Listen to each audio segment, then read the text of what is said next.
They were charming, unassuming, invisible in plain sight. For years, their crimes went unnoticed, just whispers in the wind, scattered like ash in forgotten corners of quiet towns. One of them kept souvenirs hidden inside the walls of his grandmother's home. Another recorded his victims' final moments in old cassette tapes, then stored them in dusty shoeboxes labeled choir practice. They almost vanished with their secrets. But fate has a strange way of calling evil back into the light. Before we begin today's story, please let us know where you are viewing from. Please remember to subscribe if you like this video. There's something particularly disturbing about serial killers who almost got away. It's not just the horror of what they did, it's the fact that they nearly lived beside us, undetected, perhaps forever. The idea that a killer can slip through the cracks of justice, protected by charm, coincidence, or blind luck, forces us to question everything we trust, our instincts, our systems, our ability to see evil when it stares us in the face. In this story, we'll walk you through 3 haunting cases. Each one will leave you unsettled, not just because of what these killers did, but because of how close they came to getting away with it. These aren't stories of heroes and monsters. They're stories of near misses, close calls, and the terrifying possibility that some killers might still be out there. Nathaniel Cross was the perfect son. He sang in the church choir, helped elderly neighbors with groceries, and every Sunday, he sat with his mother in the front pew, Bible in hand, voice like an angel. But when 3 teenage girls from his rural Mississippi town vanished over the span of 5 years, no one looked his way. Why would they? Nathaniel was a volunteer, a mentor, a future seminarian. He was the boy you trusted with your house key when you went out of town. His victims were all loners, runaways, misfits, girls who slipped through the social cracks. Each had vanished without a trace. No bodies. No evidence. Just a growing silence that settled over town like a fog. It wasn't until a house fire consumed the abandoned choir loft of the church where Nathaniel once sang that anyone suspected anything. Firefighters discovered a hidden crawl space beneath the floorboards, blackened by soot but mostly untouched by flame. Inside were 6 dusty shoeboxes. Each one labeled in Nathaniel's handwriting, Rehearsal 1, Rehearsal 2, and so on. Inside each box, a cassette tape. Each tape held a voice, pleading, crying, whispering. The final moments of girls long thought missing. No screams. Just eerie, soft-spoken prayers, and Nathaniel's voice, humming hymns over them. But by the time the tapes were found, Nathaniel had been gone for 3 years. In a sleepy town outside of Albany, New York, Elias Vore made furniture. That's it. Quiet man. A craftsman. Known for the delicacy of his hand-carved cedar cabinets. No screws, just wood joining wood in seamless, eerie perfection. He rarely spoke. Always wore gloves. Never married. Never drank. But between 1989 and 1998, 5 women disappeared in the surrounding counties, all of them hitchhikers or travelers passing through. Police assumed transient crimes. Nothing connected them, until a retired detective visited Elias's workshop to commission a final piece before moving to Florida. What he found would haunt the department forever. Tucked inside the underside panel of a finished cabinet was a carved signature Elias had never used before, "Let them sleep." Curious, the detective removed the panel, and found a hollow cavity within. Inside were strands of hair, teeth, tiny bone fragments, lacquered in resin and sealed into the grain of the wood. They tore his workshop apart. What they discovered was a second room, hidden behind a rotating wall. It was lined floor to ceiling with photographs. All women.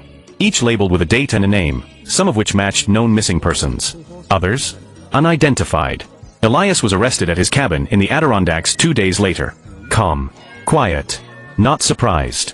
But before trial, he slit his own throat in the county jail.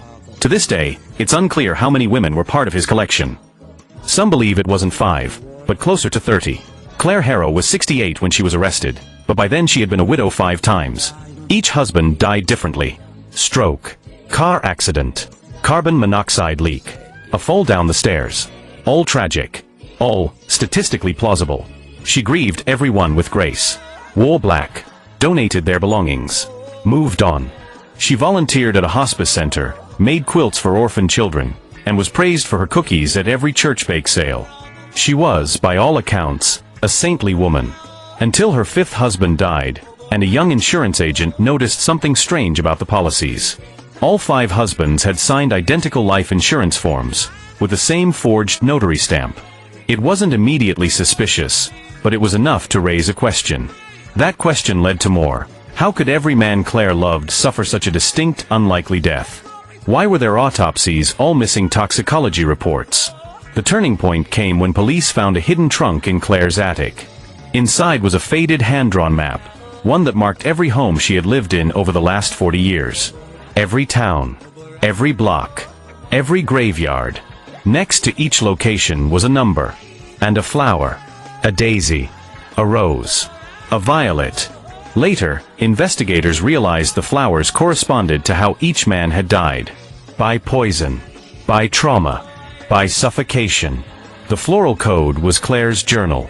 Her confession. She had been killing for decades. Nathaniel Cross was finally found in Oregon, living under a false identity as a church janitor. He had grown a beard, changed his name to Brother Paul. But one day, a maintenance worker recognized the humming he did while mopping floors. It was the same tune from the tapes found in the church fire. The FBI brought him in quietly. He wept in silence when they played the tapes. Never denied a thing. Just asked for one thing: to be buried beside his mother when it was all over. Elias Vore, though dead, left behind a puzzle. Every cabinet he'd ever made was tracked down and disassembled. 27 in total contained hidden remains. Some were never identified. But one woman, long believed to have run off with a boyfriend in '91, was finally named from DNA in a splintered cedar dowel. Her mother wept, whispering, "I knew she wouldn't just leave." Claire Harrow stood trial, the oldest woman ever charged with serial murder in her state. Her defense claimed senility. But her mind was sharp. She defended herself in court, charming the jury, quoting scripture, baking cookies for her lawyer every day. But the map sealed her fate. Jurors cried reading it. When asked if she had anything to say before sentencing, she simply smiled and said, "Hearts break differently. Mine just made room." She was sentenced to life. And yet, some still wonder if Claire ever really stopped. She receives letters in prison, many from grieving widowers, asking to meet her. These killers left deep shadows, not just over their victims' families, but over entire towns. In Mississippi, the church where Nathaniel sang has been abandoned. No one dares enter. Some say they still hear humming on Sunday mornings. The tapes were locked away in evidence, but leaked online years later. Internet sleuths claim to have identified a seventh girl, one police never named. Elias Vore's cabinets are now in storage across 3 states. Museums won't display them. Some say the wood still smells of blood. A documentary team attempted to reconstruct his final workshop, but went silent mid-production. The footage has never aired. And Claire Harrow? Her prison counselor wrote a book. In it, she describes Claire as the most unsettling person I've ever met, like a grandmother who never blinks.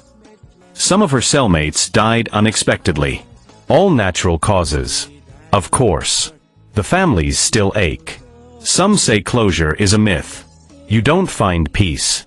You just learn how to live with the unanswered questions.